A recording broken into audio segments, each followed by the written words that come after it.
నిర్మల్ జిల్లా ఖానాపూర్ పట్టణంలో ఎమ్మెల్యే రేఖా నాయక్ తన స్వగృహంలో కామదహనం చేశారు. ఖానాపూర్ నియోజకవర్గ ప్రజలు సుభిక్షంగా ఉండాలని, కరోనా సమయంలో నియోజకవర్గ ప్రజలు ఎన్నో కష్టనష్టాలు పడ్డారని ఎమ్మెల్యే అన్నారు. ఆ కష్టాలన్నీ కామదహనంలో కాలి మసైపోవాలని, పాడి పంటలు సమృద్ధిగా పండాలని, తనకు పట్టిన శని వెళ్లిపోవాలని శనిదేవుణ్ణి, కామదేవుణ్ణి వేడుకున్నారు. ఇక నియోజకవర్గ ప్రజలకు హోలీ శుభాకాంక్షలు తెలియజేశారు.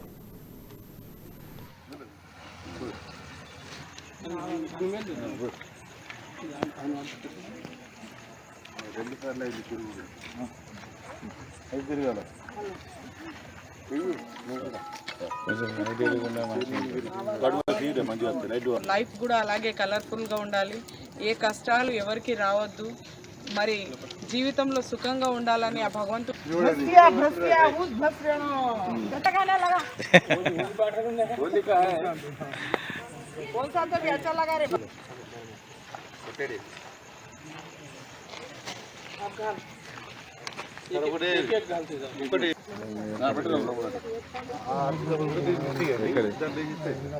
లైట్ ఉంటుంది.